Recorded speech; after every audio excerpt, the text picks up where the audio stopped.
তাও দু একটা জাস্ট এই অনেকের কথা যে বলা হচ্ছে এই জুলাই অগস্টের পরে, আমি তো কোনো অনৈক্য দেখতে পাচ্ছি না। আসলে প্রত্যেকটা রাজনৈতিক দলের নিজস্ব চিন্তা আছে, ভাবনা আছে। মানে এখানে তো আমরা বাকশাল করতে বসে নাই। শেখ হাসিনাকে বিদায় করে যদি আমরা বাকশালের প্রতি চলি, তাহলে তো আরেকটা বড় সমস্যা, তাই না? এখানে তো প্রত্যেকটা রাজনৈতিক ভাবনা, চিন্তা, দর্শন থাকবেই। আমরা যদি আসল জায়গায় ঠিক থাকি, যে যার জন্য গত 15 বছর 20 বছর ধরে যুদ্ধ চলেছে, সেটা হচ্ছে বাংলাদেশের মানুষের মালিকানা ফিরিয়ে দেওয়া। মালিকানা ফিরিয়ে দেওয়ার পথ তো একটাই, সেটা হচ্ছে তার হাতে ব্যালট পেপারটা তার হাতে তুলে দেওয়া, এবং তার মাধ্যমে সে তার মত প্রকাশ করবে। রাজনৈতিক দলগুলোর দায়িত্ব হচ্ছে জনগণের কাছে যাওয়া এবং তার ম্যান্ডেট গ্রহণ করা, তার যে উদ্দেশ্য আদর্শ আছে সেটা জনগণের কাছে নিয়ে তার ম্যান্ডেট নিয়ে সংসদে আসা। সুতরাং সেই জায়গায় আমরা তো না গিয়ে আমরা খালি অনৈক্যের কথাই বলছি। আমি তো কোন ঐক্যের একমাত্র পথ হচ্ছে গণতন্ত্র, ডেমোক্রেটিক প্রসেস। ডেমোক্রেটিক প্রসেস হচ্ছে কারেকশন প্রসেস, ডেমোক্রেটিক প্রসেস হচ্ছে filtration process. There is no other way. আমরা সারাদিন যদি আমরা 20 জন ওয়াইজ ম্যান মনে করি বাংলাদেশের সব সমস্যা আমরা সমাধান করতে বসে গেছি, আই এম সরি, এই দায়িত্ব বাংলাদেশের মানুষ কাউকে দেয় নাই। আপনাকে জনগণের কাছে আপনার ম্যান্ডেট নিয়ে আসেন, সংসদে আসেন, কথা বলেন, আলোচনা করেন, ডিবেট হোক, সংসদে পাস হবে। এবং নিরাপত্তার বিষয়টা কিন্তু এই জন্য অত্যন্ত গুরুত্বপূর্ণ।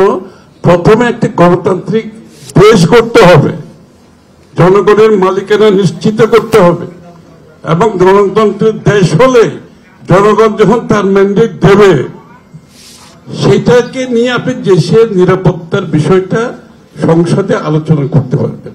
এই যে অনেক কিছু কথা বলেছে, এই বিষয়গুলো তো সংসদে আলোচনা হতে পারে এবং সংসদে আলোচনার মাধ্যমে সমাধান হতে পারে।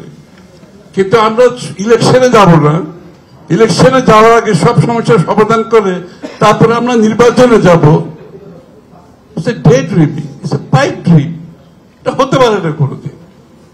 এটা হল আমরা ডেমোক্রেটিক অর্ডারে দেশটাকে নিয়ে আসি এবং সকলের মতামত থাকবে যে বিগত দিনে এটা না থাকার কারণেই তো যে দেশটা আজকে এখানে আসছে, তাই না?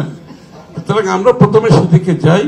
জাতীয় নিরাপত্তাটাও সংসদে আলোচনা হতে হবে, এবং সংসদে আমরা যে বিভিন্ন মতামত দিয়েছি প্রত্যেক কিছু আসতে পারে সেখানে, এবং অনেক কিছু তো আমরা ঐক্যমত হতে পারি, তো এখানে কোনো অসুবিধা নাই। আর দ্বিতীয় কথা হচ্ছে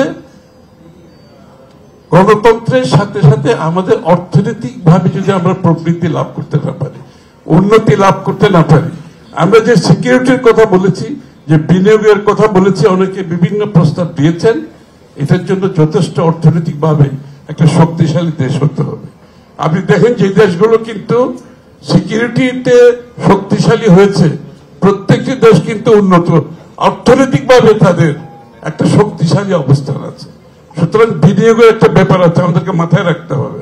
আমরা সব কথা বলতে পারি, বিনিয়োগের জন্য আমাদের অর্থনৈতিক প্রবৃদ্ধি দরকার। সুতরাং সেই জায়গাটা দেশের স্টেবিলিটি দরকার, গণতন্ত্র দরকার, এবং ডেমোক্রেটিক অর্ডারটা কন্টিনিউ করা দরকার। এবং লাস্টে আমি যেটা বলবো, বাংলাদেশের মতো একটা ছোট দেশ, এত বিশাল জনসংখ্যা নিয়ে আমরা যদি সামনের দিকে নিরাপত্তাকে নিয়ে সামনে এগোতে হয়, তাহলে আমাদেরকে আমাদের একটা যে আমাদের বৈদেশিক নীতি, সিকিউরিটি, এটা একসাথে চিন্তা করতে হবে। আমরা কোনো কান্ট্রি সেন্ট্রিক কোনো পলিটিক্স করতে পারবো না, যে বিগত দিনে যেটা হয়েছে। স্পেসিফিক কান্ট্রি সেন্ট্রিক কোনো পলিসি হবে না। We must go for মাল্টিল্যাটারালিজম। এবং বাংলাদেশের একমাত্র পথ হচ্ছে আমাদের অর্থনৈতিক উন্নয়ন, গণতন্ত্র সুরক্ষা এবং নিরাপত্তা নিশ্চিত করতে হলে উই মাস্ট গো ফর মাল্টিল্যাটারালিজম। এবং যেই দেশের সাথে সম্পর্ক যতটুকু বাংলাদেশের স্বার্থ সংরক্ষণ করবে, সেটা নিরাপত্তা বলুন, অর্থনৈতিক বলেন,